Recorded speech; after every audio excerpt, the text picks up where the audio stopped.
In this question, we have four equations representing reactions of nitrogen or one of its compounds are given. Which equation represents a disproportionation reaction? तो मेरे बच्चों disproportionation की जब हम बात करते हैं तो it means that those reaction in which a same species being oxidised and reduce. So हम डी ऑप्शन को पहले चेक कर रहे हैं. We have nitrogen. The oxidation number of nitrogen is +4 over here, -4, and then +1, +5, +1, -4, and this is gonna be +3. सो आप यहाँ पे देख सकते हैं कि नाइट्रोजन जो है वो +4 से +5 में जा रहा है और यहाँ पे नाइट्रोजन +4 से +3 में भी जा रहा है. सो इट मीन्स दैट ये ऑक्सीडाइज भी हो रहा है और रिड्यूस भी हो रहा है. और हमने ये पढ़ा हुआ है कि अगर ऑक्सीडेशन नंबर में इंक्रीज़ आएगा तो it means that this is oxidation, and if oxidation number is decreasing it means that the reduction is happening over there. So a same species being oxidized and reduced, so we can say that this is the disproportionation reaction. So the right option is D. Now let's talk about the question number 2. अच्छा बच्चों, question number 2 में हमारे पास Boltzmann distribution है. Boltzmann distribution curve आ रही है आपके पास और वो ये कह रहा है which statement correctly describes the effect of an increase in temperature. So मेरे बच्चों, टेम्परेचर जब आप इंक्रीज़ करते हो तो आपके पास जो कर्व है, जो आपके पास पीक है, वो पीक लोअर साइड पे जाएगी. And now we have more molecules which have energy greater than the activation energy. So you can see we have more molecules which have energy greater than the activation energy. Clear? So right option इसमें क्या होगा मेरे बच्चों? वो D option होगा, क्योंकि वो ये कह रहा है peak P will be lower and more molecules will have energy greater than the activation energy. A option और बी ऑप्शन करेक्ट नहीं है, क्योंकि यहाँ पे आप देख सकते हो कि वो कह रहा है कि पीक विल बी हायर, जो कि हायर हो नहीं सकती जब आप टेम्परेचर इंक्रीज़ करते हो. बी ऑप्शन भी रॉन्ग होगा बिकॉज वो ये कह रहा है कि peak will be higher. And if talk about the C, तो सी में फर्स्ट पार्ट वो ठीक कह रहा है, peak P will be lower, और सेकंड पार्ट जो इसका है fewer molecules will have energy greater than the activation energy, which is wrong. So it means that C option would be wrong. So right option is D. Now let's talk about question number 3.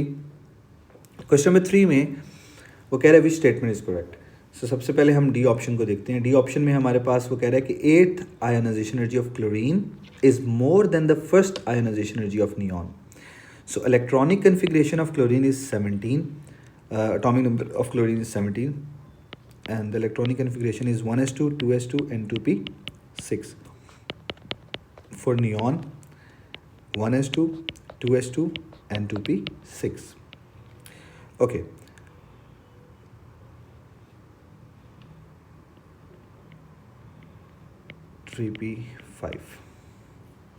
Now अगर हम इस chlorine में से 7 electron निकाल लें, क्योंकि वो यहाँ पे इस ऑप्शन में ये कह रहे हैं कि the 8th ionization energy of chlorine is more than the first ionization energy of neon. So अगर 8th ionization energy पे हम जा रहे हैं तो हम यहाँ से 7 इलेक्ट्रॉन रिमूव कर देंगे, और जब हम 7 इलेक्ट्रॉन्स रिमूव करेंगे सो इट बिकम +7, और आपके पास इलेक्ट्रॉनिक कन्फिग्रेशन जो आ जाएगी वो आपके पास आ जाएगी 1s2, 2s2 एंड 2p6.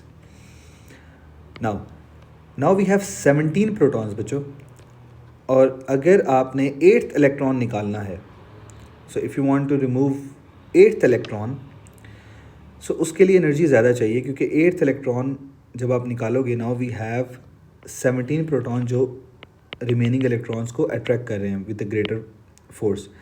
सो यहाँ पे 8th इलेक्ट्रॉन निकालना बहुत मुश्किल है. और जबकि यहाँ पे अगर नियॉन की बात करें तो बच्चों नियॉन की फर्स्ट आयनाइजेशन एनर्जी की बात हो रही है, तो इसमें से अगर हमने एक इलेक्ट्रॉन निकालना है तो डेफिनेटली आप एक इलेक्ट्रॉन निकाल रहे हो, प्रोटॉन्स 10 हैं, तो 10 प्रोटॉन्स अट्रैक्ट कर रहे हैं 10 इलेक्ट्रॉन्स को, और जब आप एक इलेक्ट्रॉन निकाल दोगे तो इतनी ज़्यादा यहाँ पे एनर्जी हमें रिक्वायर्ड नहीं है as compared to this one, because यहाँ पे हमारे पास 17 प्रोटॉन्स हैं और रिमेनिंग इलेक्ट्रॉन्स आपके पास कितने हैं? 6, 7, 8, 9, 10. 17 प्रोटॉन्स अट्रैक्ट करें 10 इलेक्ट्रॉन्स को, ठीक है. और जब आप 10th इलेक्ट्रॉन जो आप 8th इलेक्ट्रॉन जब आप यहाँ से रिमूव करोगे, 7 इलेक्ट्रॉन तो आप निकाल चुके हो, तो 8th इलेक्ट्रॉन को रिमूव करने के लिए आपको यहाँ पे ज़्यादा एनर्जी रिक्वायर्ड है. So right option would be D. Let's talk about question number 4. Question number 4 में हमारे पास 4 एक्सपेरिमेंट्स, एक्सपेरिमेंट नंबर 1, 2, 3 एंड 4, और इसमें वो ये कह रहा है कि we have a student carries out 4 experiments to investigate the rate of reaction between 3 gram of calcium carbonate and hydrochloric acid. और experiments कितने हैं? 1, 2, 3 and 4. And the student collects the carbon dioxide and times how long it takes to produce the same volume of gas for each experiment. Okay. Now we need to find out the time. यहाँ पे आपके पास first experiment में concentration और temperature, और second experiment में concentration and temperature same है, और आप कैल्शियम पाउडर यूज़ कर रहे हो, तो कैल्शियम पाउडर यूज़ करने का मतलब ये है कि you are increasing the surface area, okay, और टेम्परेचर भी ज़्यादा है, so it means that rate of reaction, we know that the rate of reaction is directly proportional temperature. अच्छा, बट जो टेम्परेचर इंक्रीज़ करेंगे it means that rate of reaction would be increased. Clear. Third experiment में वो कह रहे हैं कि large chips of calcium carbonate, हम लार्ज चिप्स यूज़ कर रहे हैं, it means the surface area जो है वो डिक्रीज़ कर रहे हैं हम, ठीक है, तो rate would be slower. Room temperature means कि 25 डिग्री सेल्सियस टेम्परेचर है, टेम्परेचर भी हम डिक्रीज़ कर रहे हैं और कॉन्सेंट्रेशन भी डिक्रीज़ कर रहे हैं, सो डेफिनेटली आपके पास यहाँ पे जो रेट आएगा वो स्लोवेस्ट आएगा. ओके.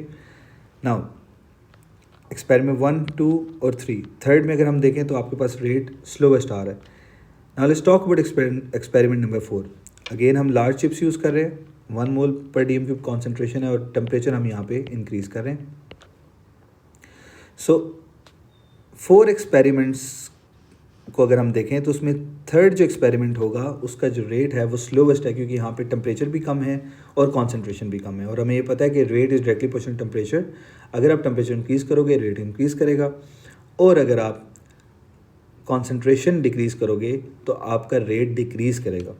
ठीक है. तो अगर हम एक्सपेरिमेंट्स में देखें तो आपके पास बी और सी ऑप्शन में एक्सपेरिमेंट नंबर 3 का जो टाइम है वो 95 आ रहा है. सो इट मीन्स दैट यहाँ ये ज़्यादा टाइम ले रहे हैं रिएक्शन कंप्लीट करने के लिए. सो आपके पास टाइम ज़्यादा होने का मतलब क्या है कि रेट आपके पास स्लोवेस्ट है एक्सपेरिमेंट नंबर 3 का. सो बी और सी ऑप्शन इसमें कुछ हो सकते हैं. सो हम ए और डी को नहीं देख रहे, बी और सी को देखते हैं.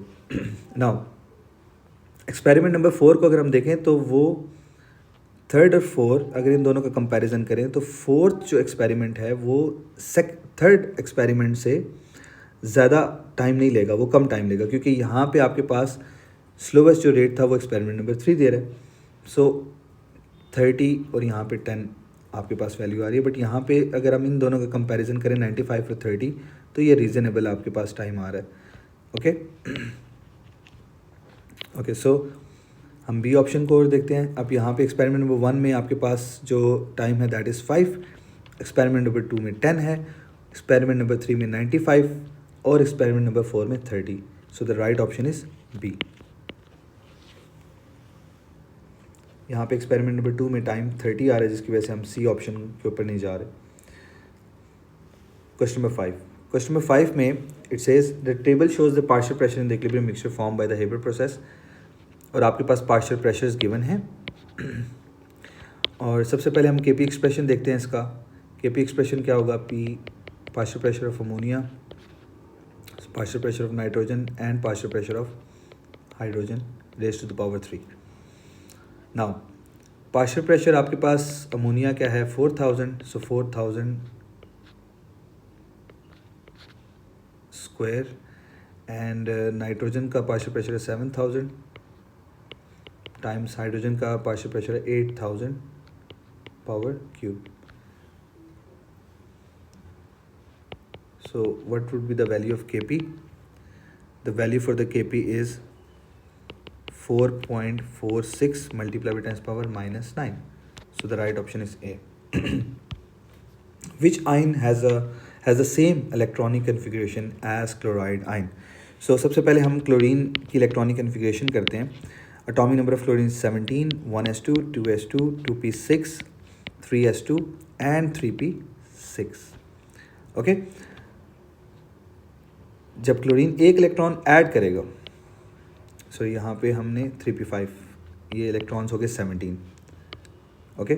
सो क्लोरीन जब एक इलेक्ट्रॉन ऐड करेगा सो इट बिकम -1, और जब -1 होगा तो यहाँ पे 3p6 आपके पास हो जाएगा। ओके, और अगर हम स्कैंडियम की बात करें, so atomic number of scandium is 21 and the electronic configuration is 1s2 2s2 2p6 3s2 3p6 3d 4s, 2 electron 1. So scandium 3 plus अगर हम करें, so we have 1s2 2s2 2p6 3s2 3p6, so 3 electron जब remove हो जाएंगे तो ये आपका मैं यहाँ पे रिमूव कर रहा हूँ, so it becomes scandium 3 plus. Now अगर आप इलेक्ट्रॉनिक कन्फिग्रेशन क्लोराइड आयन की देखो बच्चों और स्कैंडियम की, so that is same, so the right option is C. Now question number 7, question number 7 में आपके पास रिएक्शन जो है that is the endothermic. Okay, और वो ये कह रहा है कि which change in condition will move the position equilibrium to the right. So the first key point is position of equilibrium to the right and increase the value of the equilibrium constant. Okay, so हमने equilibrium constant की value increase करनी है, although we know that कि equilibrium constant जो है that is dependent on the temperature. अगर आप temperature change करोगे तो इक्विलिब्रियम कांस्टेंट की वैल्यू भी चेंज होगी। रिएक्शन हमारा एंडोथर्मिक है, और फॉर एग्ज़ाम्पल अगर हम टेम्परेचर को इंक्रीज़ करें, अगर आपके पास रिएक्शन एंडोथर्मिक है and you are increasing the temperature, so by increasing the temperature equilibrium shifts to the right, equilibrium shifts to the right. Okay, so what would be the expression, Kc expression for this equation? That is NoCl2 divided by NoCl raised to the power 2. Now if you are increasing the temperature and your reaction, the enthalpy change is greater than 0, so it means that the reaction is endothermic. Okay, and you are increasing the temperature, so it means that equilibrium shifts to the right hand side. और अगर वो right side पे जाएगा, so आपकी product की जो concentration ये right side पे जा रहा है, तो concentration of product increases. If product concentration increases, it means that Kc value would be increased. So the right option is D. Okay. Now let's talk about question number 8. Question number 8 में मेरे बच्चों हमारे पास वो ये कह रहा है कि the general formula of this is barium MnX plus MnY plus, and we have 8 manganese and 16 oxygen and 4 hydroxide. So in this general formula we have X plus and Y plus, which are two different oxidation states of manganese. So हमने X और Y की जो है values निकालनी है, और सबसे पहले हम अगर देखें तो यहाँ पे हमारे पास इसको फॉर्मूला को हम लिख लेते हैं, which is this, and manganese Y plus, okay, oxygen 16 and OH would be 4. Okay, so oxidation number of barium is +2 and we don't know the oxidation number, so I'm going to write down X over here, and then we have 8 manganese, so I'm going to write down 8Y, and then the oxidation number of oxygen is -2, so I'm going to write down -2. How many oxygen? 16 times 16, and then the oxidation number of OH is -1, so we have 4, so I'm going to multiply with the 4. Now the overall oxidation number is equals to 0. Okay, the overall oxidation number is equals to 0. So by solving you will end up with the X plus 8Y equals to 34. Clear? Now हमने plug in करनी है values को, A की values को, अगर A option की values को हम देखें तो X की वैल्यू हमारे पास 2 है और Y की वैल्यू हमारे पास 4 है. ओके, सो लेट्स चेक कि क्या इसका आंसर 34 आ रहा है. अगर तो बच्चों इसका आंसर 34 आ जाए तो इट मीन्स दैट जो करेक्ट ऑप्शन होगा वो आपके पास A होगा और वैल्यूज़ करेक्ट आपके पास 2 and 4 होंगी. So let's check. So 8 times 4 plus 2 is going to be equals to 34. सो अगर 34 आ रही है इट मीन्स दैट इसकी मैग्नीज़ यहाँ पे जो X प्लस का ऑक्सीडेशन नंबर था वो +2 है और Y का जो ऑक्सीडेशन नंबर है वो 4 है. So the right option is A. Now let's talk about question number 9. Question number 9 में oxidation number of magnesium is +2, calcium +2, -2, 0, 0, and over here the oxidation number of calcium is +2. Okay, now which statement about this reaction is correct? आप यहाँ पे देख सकते हो कि magnesium जो है बच्चों +2 से 0 में जा रहा है, ऑक्सीडेशन नंबर जो है वो +2 से 0 में जा रहा है. इट मीन्स दैट मैग्नीशियम का ऑक्सीडेशन नंबर जो है वो रिड्यूस हो रहा है +2 to 0. So oxidation number reduce होने का मतलब ये है कि ऑक्सीडेशन नंबर डिक्रीज होने का मतलब ये है कि रिडक्शन हो रही है. Okay, so if the species is being reduced, if the species is being reduced, it means that अगर वो रिड्यूस हो रहा है तो आप ये कह सकते हो कि वो आपके पास ऑक्सीडाइजिंग एजेंट है. ओके, सो अगर यहाँ पे आप देखो तो मैग्नीशियम जो है वो रिड्यूस हो रहा है. ओके, और अगर हम सिलिकॉन का ऑक्सीडेशन नंबर देखें तो सिलिकॉन का ऑक्सीडेशन नंबर में हम देख लेते हैं कि कोई चेंज आ रहा है. So let's find out the oxidation number of silicon. So +2 × 2 +x -2 × 4 -8 = 0. So it's going to be +4 + x - 8 = 0. So x - 4 = 0. So it would be +4. So the oxidation number of silicon is +4. Okay. So आपके पास oxidation number में increase आ रहा है silicon का 0 to +4. सो अगर oxidation number में increase आएगा it means that oxidation is happening. So oxidation हो रही है आपके पास. सो कैल्शियम को अगर हम देखें तो कैल्शियम +2 है, यहाँ पे +2 है, तो oxidation number of calcium doesn't change. So let's explore the options. First जो ए ऑप्शन है वो कह रहा है calcium is reduced and silicon is neither oxidise nor reduce. हमने अभी देखा है कि सिलिकॉन जो है आपके पास वो ऑक्सीडाइज हो रहा है. सो ए ऑप्शन नहीं हो सकता. Let's talk about B option. B option magnesium is reduced and calcium is neither oxidise nor reduce. So आपके पास यहाँ पे राइट ऑप्शन बी होगा. वाई? क्योंकि मैग्नीशियम आपके पास रिड्यूस हो रहा है और कैल्शियम जो है that is neither oxidise nor reduce. आप यहाँ पे देख सकते हो कैल्शियम का ऑक्सीडेशन नंबर +2 है और यहाँ पे भी +2 है. So the right option is B. Now question number 10. In which species is there a lone pair of electrons? Now अगर आप यहाँ पे देखो तो carbon the valency of the carbon is 4 and carbon belongs to group number 4, so it has 4 electrons in its outermost shell. Okay, now अगर हम A option पे देखें तो हमारे पास 3 इलेक्ट्रॉन्स जो हैं वो उसके यूज़ हुए हैं और ये एक इलेक्ट्रॉन यूज़ नहीं हुआ. सो लोन पेयर नहीं है. सो ए ऑप्शन नहीं होगा. बी की हम बात करें तो बी पे पॉजिटिव साइन है, इस पे ये भी लोन पेयर नहीं इस पे हो सकता. अगर हम सी की बात करें तो सी में अगर आप देखो तो कार्बन एक इलेक्ट्रॉन 3 इलेक्ट्रॉन्स उसने यूज़ किए हुए हैं बॉन्डिंग में, एक इलेक्ट्रॉन उसके पास वैसे ही पड़ा हुआ है. ठीक है, और नेगेटिव साइन ये शो कर रहा है कि एक इलेक्ट्रॉन उसके पास उसने ऐड किया हुआ. So it means that it has a lone pair. Okay, so the right option is C.